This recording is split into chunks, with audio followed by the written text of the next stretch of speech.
नमस्कार प्रेक्षकांनो, मालिकांची दुनिया या चॅनलमध्ये तुमचे स्वागत आहे. ठरलं तर मग या मालिकेमध्ये आपण बघणार आहोत की आता अर्जुन सायली खाली नाश्त्याला येत असतात. तेवढ्यात अर्जुनला फोन येतो आणि चैतन्य फोनवर सांगू लागतो आपल्यासाठी एक वाईट बातमी आहे.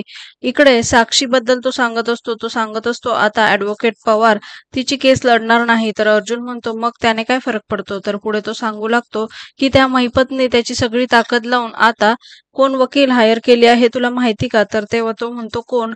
आणि त्यानंतर मात्र चैतन्य सांगू लागतो की दामिनी देशमुख. आणि हे नाव ऐकल्यावर मात्र अर्जुनला मोठा धक्का बसतो. त्यानंतर आता लगेचच तो म्हणतो काय सांगतो आहे. तर चैतन्य म्हणतो हो तुला तर माहितीये ती बाई फक्त पैशांसाठी केस लढते. तिच्या क्लायंटने काय गुन्हा केला आहे, किती गंभीर केला आहे याच्याशी तिला काही घेणं देणं नाही.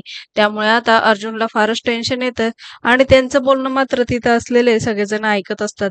इकडे मात्र प्रियाचे कान त्याच्या बोलण्याकडेच असतात. दुसरीकडे फोन ठेवल्यानंतर आता आपण नंतर बोलू असं बोलून दोघेही फोन ठेवतात. इकडे सायलीलाही टेन्शन आलेलं असतं. सायली विचारते काय झालं. तर अर्जुन तिला सांगू लागतो ते केसचं आणि तेवढ्यात त्याचं लक्ष प्रियाकडे जातं. प्रिया पटकन खाली मान घालते. त्यामुळे अर्जुन म्हणतो की चला आपण वरती जाऊन बोलूया. तर सायली म्हणते पण नाश्ता.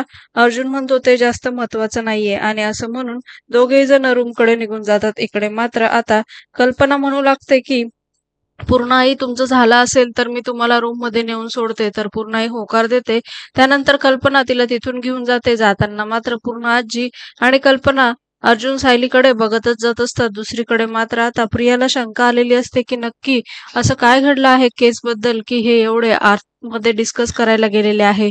येणाऱ्या भागात आपण बघणार आहोत की दामिनी देशमुखची कोर्टाच्या बाहेर एंट्री झालेली असते आणि तिथे सगळेजण पत्रकार तिला गोळा होतात तिच्या आजूबाजूने आणि तिला विचारू लागतात. तर त्यानंतर ती सांगते की मी कुठलीही केस हरण्यासाठी किंवा समोरच्याला हरवण्यासाठी घेतच नाही. मी फक्त स्वतः जिंकण्यासाठी केस घेत असते. आणि असं म्हणून मात्र ती स्वतःची ओळख करून देते.